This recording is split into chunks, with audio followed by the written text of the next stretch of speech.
जय हिंद। इस वीडियो में सामान्य ज्ञान, सामान्य विज्ञान और करंट अफेयर के कुछ प्रश्न को देखेंगे जो सभी प्रतियोगी परीक्षाओं के लिए आवश्यक होने वाली है। तो देखते हैं, पहला प्रश्न है, कुचिपुड़ी नृत्य कहाँ आरंभ हुआ था?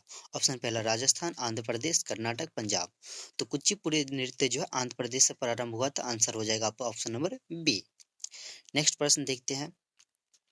नेक्स्ट है, पानीपत की तीसरी लड़ाई कब हुई थी? अगर हम बात करते हैं पानीपत की लड़ाई की, तो प्रथम लड़ाई जो है 1500 कितना 26 ईस्वी, फिर दूसरा जो है 1556 ईस्वी, फिर अगर बात करते हैं तीसरा का, तो ये था आपका 1771 ईस्वी में, 1771 ईस्वी।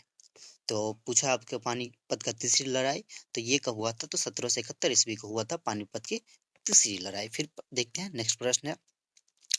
नेक्स्ट कह रहा है, जो हाल ही में देश का पहला कोचिंग हब कहाँ स्थापित किया गया है? दिल्ली, जयपुर, लखनऊ, मुंबई। तो इसका जो आंसर हो जाएगा आपका हो जाएगा जयपुर। हाल ही में जो है देश का पहला कोचिंग हब कहाँ पे स्थापित किया गया है? तो जयपुर, राजस्थान में स्थापित किया गया।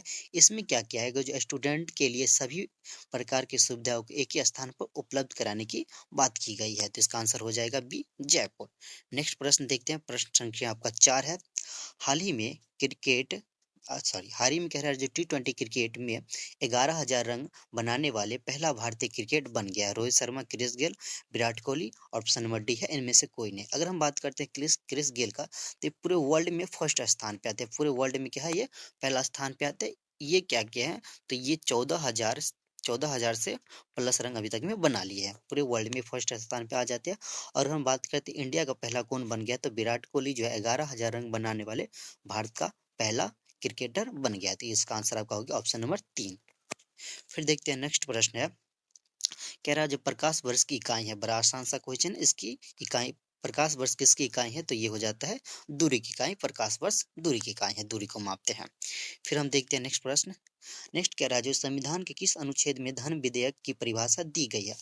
124, 112, 110, 108। अगर हम बात की 124 की, ऑप्शन नंबर पहला जो है, तो इसमें जो है सुप्रीम कोर्ट की गठन का बात किया गया। सुप्रीम कोर्ट की अगर हम देखते हैं तो स्थापना, तो 1950 ईस्वी में इसका स्थापना किया गया था, हुआ था इनका स्थापना। फिर देखते हैं अनुच्छेद 112। तो 112 जो है आपका, जो बजट कहते हैं, यानी कि वार्षिक वित्तीय विवरण, इसकी चर्चा इसमें की गई है। फिर 110 में जो है आपका ये धन विधेयक की चर्चा की गई, तो इसका आंसर हो जाएगा ऑप्शन नंबर सी, धन विधेयक का 110 में चर्चा। अगर हम बात करते हैं 108 का, तो ये आपका जो है ज्वाइंट सिटिंग, यानी कि संयुक्त बैठक की चर्चा करते हैं। फिर देखते हैं नेक्स्ट प्रश्न है।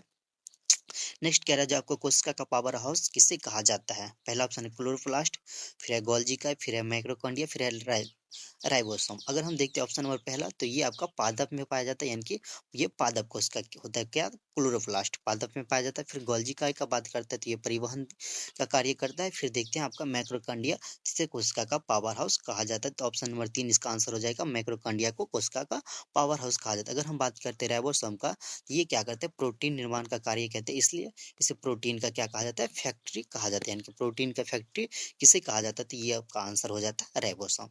पावर हाउस पूछा था, तो इसे हम कहेंगे मैक्रोकांडिया को। ठीक है। फिर हम देखते हैं नेक्स्ट प्रश्न है आपका। कह रहा है, जो रक्त का थक्का के लिए आवश्यक है? पहला ऑप्शन है सोडियम, फिर है कैल्शियम, फिर है पोटासियम, फिर है क्लोरीन। तो इसका जो हो जाएगा, रक्त के थक्का के लिए क्या आवश्यक है, तो इसका आंसर हो जाएगा कैल्शियम। अगर यहीं पे आपसे विटामिन पूछते हैं, जो रक्त के थक्का के लिए कौन सा विटामिन आवश्यक है या किस विटामिन के कारण रक्त का थक्का बनता है, तो हो जाता है विटामिन के आंसर इसका। तो अभी इसका कैल्शियम हो जाएगा आंसर। नेक्स्ट देखते हैं। नेक्स्ट है, दौड़ लगाते समय मनुष्य का रक्तचाप बढ़ जाता है, घट जाता है, कोई परिवर्तन नहीं होता है, इनमें से कोई नहीं। तो हम देखते हैं, जब हम दौड़ लगाते हैं तो हमारा क्या हो जाता है, रक्तचाप बढ़ जाता है। तो इसका आंसर हो जाएगा ऑप्शन नंबर फर्स्ट, हमारा रक्तचाप क्या हो जाता है, बढ़ जाता है। नेक्स्ट प्रश्न देखते हैं। अगला है प्रश्न संख्या 10, ये लास्ट प्रश्न होगा। कह रहा, किस ग्रह के चारों ओर परिक्रमा करने वाले छोटे आकाशीय, किसी ग्रह के कह रहे हैं, जो चारों ओर परिक्रमा करने वाले छोटे आकाशीय पिंड को क्या कहते हैं?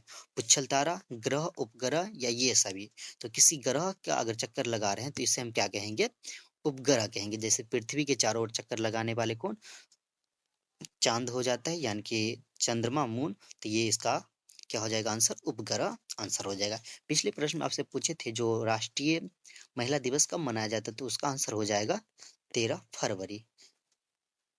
इसके बाद आपको अभी कमेंट बॉक्स में आंसर क्या करना है, जो यहाँ पे पूछा गया किसी ग्रह के चारों ओर परिक्रमा करने वाला। अगर आपसे पूछा जाए किसी सूर्य के चारों ओर परिक्रमा करने वाले जो आकाशीय पिंड या खगोलीय पिंड है उनको हम क्या कहेंगे? तो ये मिलते हैं नेक्स्ट वीडियो में। वीडियो देखने के लिए आपका